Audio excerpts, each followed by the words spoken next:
नौशर अफरोज report Zulfiqar Ali Tagar all Sindh irrigation trade union federation Sindh जो general secretary Iqbal Ahmed लाड़क फौरन जी फायरिंग में क़तल थी वियो। ॿुधायो पियो वञे त इकबाल अहमद लाड़क पंहिंजे पुट आसिफ लाड़क ऐं भाइटी अब्दुल गफ्फार लाड़क सां गॾु कार में मकामी बैंक मां पैसा कढण स्कारप कॉलोनी नौशर अफरोज ॾांहुं वञी रहिया हुया त ॿिनि 125 मोटरसाइकिलनि ते फौरन संदन पीछो कयो। कार स्कारप कॉलोनी में अंदर दाख़िल थी त इकबाल अहमद लाड़क जो पुट आसिफ लाड़क स्कारप ऑफिस लथो ऐं कार कुछ पंध अॻिते हली त मोटरसाइकिल सवार फौरन कार जो घेरो कयो ऐं पैसा फोड़ण जी कोशिश कई त इकबाल अहमद लाड़क पैसा भरिसां हिक बंगले अंदर उछलाया, जंहिं ते फौरन इकबाल लाड़क मथां सिधा फायर कया, जंहिंमें हू शदीद ज़ख़्मी थी पियो। फायरिंग ते कॉलोनी वासी गॾु थी विया ऐं फौरू फरार थी विया। इकबाल अहमद लाड़क खे फौरी तौर सिविल अस्पताल नौशर अफरोज आंदो वियो, जिते हालत गणती जोगी हुअण ऐं का बि सहूलियत न हुअण करे एम्बुलेंस ज़रिए नवाबशाह रिफर कियो वियो, पर रस्ते में एम्बुलेंस अंदर ई हिन दम ॾिनो। पोरियत अॻवान इकबाल अहमद लाड़क वॾो जिदोजहद ऐं मज़दूरनि जे हक़नि लाइ पूरे सिंध जे मुख़्तलिफ़ यूनियननि जे एहतजाजनि ऐं लॉन्ग मार्चनि जी अॻवानी कंदो हो। हिननि जिदोजहद जे करे सिंध इरिगेशन जा हज़ारे कचा मुलाज़िम पक्का थियण सां गॾु उन्हनि खे टाइम स्केल ॾियारियो। संदसि बेहिमाना क़तल खे स्कारप यूनियन नौशर अफरोज जे सदर सागर यूसिफ मंगी, खादिम हुसैन मरी मोहम्मद तारिक अली नवाज सोलंगी, बिशारत मेमण अब्दुल खालिक खोकर ऐं सिंध साफ़ इताद जे अॻवान मोहम्मद यूनिस राजभर SUP अॻवान खादिम सियाल महर विस्तड़ो ऐं ॿियनि वधंदड़ बदअमनी इकबाल अहमद लाड़क जे क़तल जी सख़्त लफ़्ज़नि में मज़हमत कंदे मुतालबो कयो आहे त टीजे ताईं फौरू ज़ाहिर कया वञनि ऐं थियल क़तल जो इंसाफ़ ॾिनो वञे, न त ॿी सूरत में पूरे सिंध अंदर सख़्त एहतजाज कयो वेंदो। अहम ख़बर है नाज़रीन, नवा के आगाह कयूं पिया। दौलतपुर सिफ़न में फ़कीर हक़ नवाज़ो कलंदरी की रिपोर्ट मुताबिक़ दौलतपुर सिफ़न में ॾींहुं ॾिठे जो सिफ़न महला में स्कूल के मासूम शागिर्द ज़मीर डायरीअ सां हथियार के ज़ोर ते मोटरसाइकिल फुरकंदड़ पिस्टल समेत फौरूअ खे शहर में सोगो करण की कोशिश कई त फौरू पिस्टल ताणे हिरासान कंदे फरार थियण की कोशिश कई, जिते शहर ने पंहिंजी जान जोखे में विझी मज़ामत कंदे खेसि सोगो करे वरितो ऐं पुलिस के इतला कयो ऐं फौरू पुलिस हवाले कयो, जंहिंखे पुलिस तहवील में खणी थाने ते लाकअप करे छॾियो आहे। पुलिस पारां वधीक जांच कई पई वञे। पुलिस मूजिब फौरूअ जी सुञाणप कंडियारो वासी सजाद अली कलोड़ो तौर कई वई आहे ऐं संदसि मथां दौलतपुर सिफ़न थाने ते गुलज़ार डायरीअ जी फरियाद ते फुर जी FIR पिणु दाख़िल कई वई आहे। ब्रेकिंग न्यूज़ दिन दहाड़े सफन मोहल्ला दौलतपुर सफन में मासूम बच्चे से असले की जोर पर मोटरसाइकिल छीनने की कोशिश। अहले मोहल्ला ने जबरदस्त मज़ाहमत के बाद डकैत को काबू कर लिया। पुलिस बुलाकर नामालूम डकैत को पुलिस के हवाले कर दिया। पुलिस डकैत को लेकर थाना दौलतपुर रवाना। रियाज अली मीरानी शिकारपुर पुलिस की कामयाब कार्रवाई। शराब की फरामी की कोशिश नाकाम। 168 शराब जूं बोतलूं हथ। 3 जवाबदार गिरफ्तार। केस दाखिल। SSP शिकारपुर डॉक्टर मोहम्मद इमरान खान की मंशा शराब के खिलाफ एक्शन के हुक्म ते लकी गुलाम शाह पुलिस की कामयाब कार्रवाई। ऐसे शो थाने लकी गुलाम शाह अमीर मोहम्मद सुमरो स्टाफ समेत कौमी शहरा नज़द आंद महर लाड़े वेझो कामयाब कार्रवाई कंदे शराब स्मगलिंग करण की कोशिश नाकाम बणाए छॾी। कार्रवाई गुझी इतला ते शराब स्मगलिंग करण की कोशिश ते कई वई। 3 जवाबदार रिक्शे ते मंशात 168 मंशात शराब जूं बोतलूं सप्लाई करण की कोशिश करे रहिया हुआ। गिरफ्तार जवाबदारनि की सुञाणप आबिद ब्रोई जुनैद भट्टी ऐं सनाउल्ला चनो तौर थी आहे, जॾहिं त 168 शराब जूं बोतलूं ऐं रिक्शा पुलिस तहवील में वठी केस दाखिल कयो। वधीक जांच जारी आहे।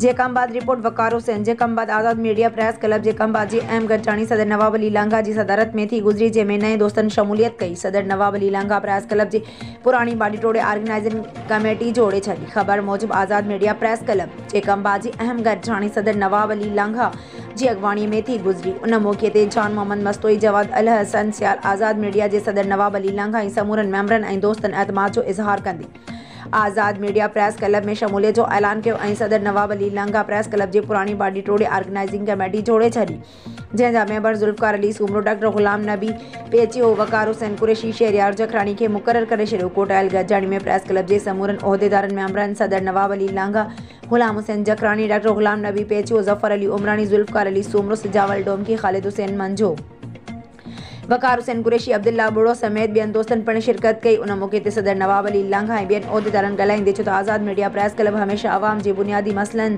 बेपहुच नादार माण्हुनि जे आवाज़ खे आला ऐवाननि ताईं पहुचाइण जी कोशिश कई आहे।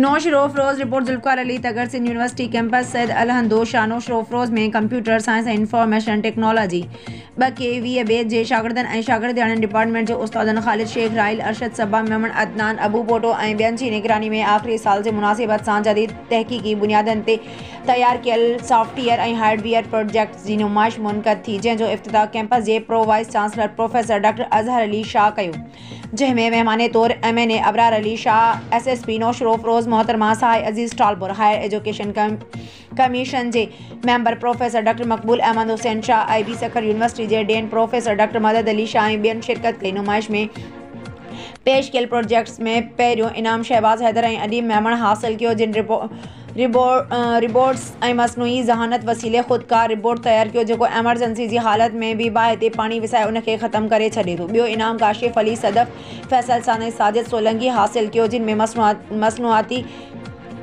ज़हानत वसीले ख़ुदकार सिस्टम सां रोड में ख़बरनि जी पैमाइश करे मरम्मत लाइ घुर्बल सही तख़मीनो तैयार कयो। टियों इनाम मुबीन अहमद अतहर अमन ताहा हनीफ़ ऐं अबराज़ वगण हासिल कयो जिन ॿारनि जी तालीम लाइ सिंधी उर्दू ऐं अंग्रेज़ी में ॿोली सिखण जी मोबाइल एप्लीकेशन तैयार कई।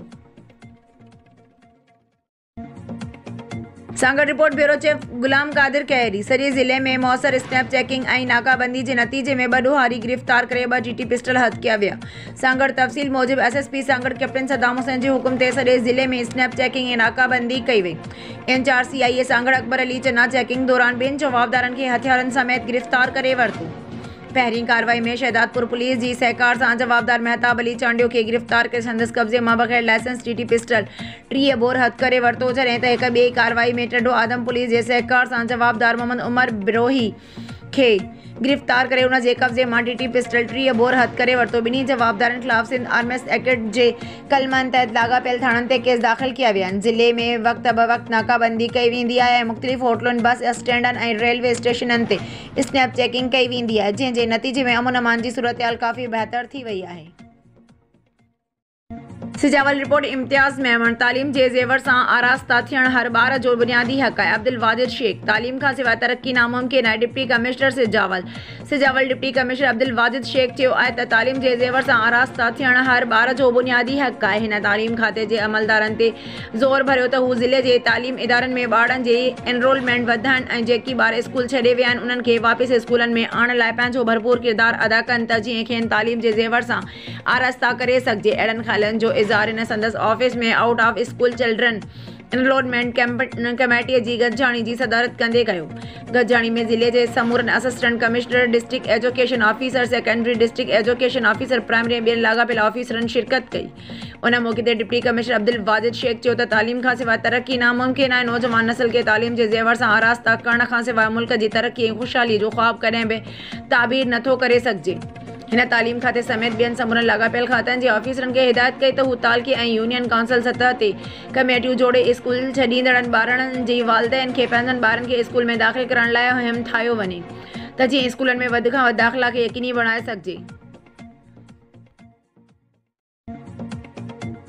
सकरन रिपोर्ट काज़ी अली रज़ा सनाई थैलेसीमिया पेशेंट्स वेलफेयर सोसाइटी पारां काज़ी सरफराज़ मेमण चौक सकरन ते थैलेसीमिया जे मरीज़ ॿारनि लाइ ब्लड डोनेशन कैंप क़ाइमु कई वई जिते केतिरनि ई नौजवाननि रत जो अतियो कयो। उन मौक़े ते थैलेसीमिया केयर सेंटर नवाबशाह जे मैनेजर मुजीब रहमान ख़ासि करे मीडिया सां ॻाल्हाईंदे चयो त कैंप टाउन कमेटी सकरन जे चेयरमैन सैद उज़ैर अख्तर शाह ऐं शहरीता जे सदर सैद एहसान अली शाह जिन जी सहकार सां लॻाई वई आहे जंहिंमें थैलेसीमिया जे ॿारनि जे माइटनि पिणु हिसो वरितो आहे। हिन चयो त हिन वक़्तु रत जी खोटी आहे जॾहिं त असां वटि 2500 खां वधीक ॿार रजिस्टर्ड आहिनि जिन खे रत दवा ऐं खाधो मुफ़्त फ़राहम कयो वेंदो आहे।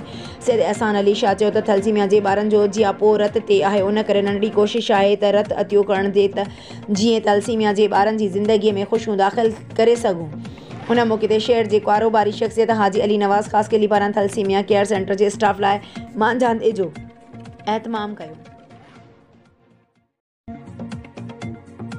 ब्रेकिंग न्यूज़ मीरपुर ख़ासि रिपोर्ट सूमार समय जे इलाइक़े सेटेलाइट टाउन हैदरी इमाम बारगाह जे साम्हूं वारे रोड नज़दीक जिना स्कूल जे साम्हूं सरियाम ख़तरनाक ज़हरमैन पुड़ी ऐं सफ़ीना गुटके जो वॾो डीलर नईम उर्फ़ निमा ऐं मुनवर उर्फ़ काला वॾो मनशियात फ़रोश वॾे पैमाने ते पुलिस जे नज़रनि खां बचण जे लाइ मौसूम ॿारनि खां मनशियात विकिरो कराए रहियो आहे। आला अख़्तियारनि खे गुज़ारिश कयूं था त साम्हूं मौसूम नियाणियूं ऐं मौसूम ॿारनि जो तालीमी दर्स हासिल करण जो स्कूल आहे, जीअं त मौसूम ॿारनि जे मुस्तक़बिल जो सवाल आहे। हिन मंशियात विकिरो करण सां पाड़े जा मासूम ॿारनि ऐं हिन कुदे सोबत जा शिकार बणिजी सघनि था। DIG मीरपुर ख़ास तनवीर आलम ओढो, SSP Mirpur Khas Adil Memon, DSP satellite town Abdul Sattar गिरगेज ऐं हद सेटेलाइट टाउन थाणे SHO विजय कुमार खत्री खां गुज़ारिश कयूं था त हिन मंशियात विकिरो कंदड़ नईम उर्फ़ निमा मुनवर उर्फ़ कालू ते नोटिस वठी ऐवान साफ़त सूमार समय जो रिपोर्टर अहमद रोदनानी हक़ न्यूज़। पीर साहब जी तकरीर में सभ खां अहम उन ॻाल्हि जो एतिराफ़ आहे त फ़ौज सां संदन इख़्तिलाफ़ थी सघे थो, यानी इख़्तिलाफ़ आहे। पीर साहब फ़ौज जे किरदार खां बि शिकायत कई ऐं चयो त फ़ौज मुल्क जो तहफ़्फ़ुज़ करे थी, मुल्क खे हलाए थी ऐं हाणे मुल्क में सभु पार्टियूं सूबाई आहिनि। उन करे फ़ौज खे सभिनीनि खे गॾु खणी हलणु घुरिजे। पीर साहब चयो त मूं इलेक्शन जे मोह में ई हलाई हुई, छाकाणि त इलेक्शन 2.5 महीना अॻु में विकामजी चुकी हुई। उहो बि चयो त पैसा पेमेंट काथे विया, खेसि उहा बि ॼाण हुई। हासिल मतिलबु त इलेक्शन हिकु फ्रॉड हुई ऐं चूंड जे नतीजनि जे विकिरे वारनि पैसनि जी ॾेती लेतीअ में हिक खां वधीक फ़र्द या इदारा मुलविस आहिनि। पीर साहब तोशाखाना जो ज़िक्र कंदे मियां नवाज़ शरीफ़ ॾांहुं इशारो कयो त तोशाखाना मां बि हिन गाॾी वरिती हुई, तंहिं करे इमरान ख़ान खे मिलियल सज़ा ग़लति आहे ऐं अगरि इमरान ख़ान खे चोर चयो वियो आहे त पोइ असीं सभु चोर आहियूं। पीर साहब इलेक्शन कमीशन पारां इमरान ख़ान जी पार्टीअ ते पार्टी अंदरि इंट्रा पार्टी चूंड न करण वारे इल्ज़ाम खे बि रद्द कयो ऐं चयो त सभु पार्टियूं अहिड़ियूं चूंडियूं कराईंदियूं आहिनि, तंहिं करे खेसि बेड उर्फ़ बल्ले जो सकरन रिपोर्ट काज़ी अली रज़ा सनाई GDA जे सरबराह ऐं हुरनि जे रूहानी पेशवा पीर सबक़तुल्लाह शाह राशिदी अल मारूफ़ पीर साईं पागारे जूं 68 जनम ॾींहुं हर साल जी हिन साल बि सकरन लॻ ॻोठ साबू राहू में संजराणी फ़क़ीरनि पारां इंतहाई अक़ीदत ऐं एहतराम सां मल्हायो वियो, जंहिंमें हमद व नात खां पोइ केक कटण जी रस्म अदा करे पीर साईं जी सिहत सालिम सां डिघी ॼमाइण लाइ इज्तिमाही दुआ घुरी वई। उन मौक़े ते 16 फरवरी जे हैदराबाद वारे एहतजाज में पिण भरपूर शिरकत जो वचन वरजायो। तकरीब में जिन फ़क़ीरनि शिरकत कई उन्हनि में ख़ालिद हुसैन संजराणी, राजा संजराणी, फ़क़ीर ग़ुलाम रसूल संजराणी, फ़क़ीर निज़ामुद्दीन संजराणी, मौलाना मोहम्मद अकरम सिकंदरी, फ़क़ीर फरमान संजराणी, फ़क़ीर अयाज संजराणी, ग़ुलाम कादिर संजराणी, अब्दुल समन संजराणी, आफ्ताब संजराणी, फ़क़ीर अली जान संजराणी, फ़क़ीर इमरान संजराणी, फ़क़ीर हाजी अब्दुल हमीद संजराणी, फ़क़ीर यासीन संजराणी शामिल हुआ।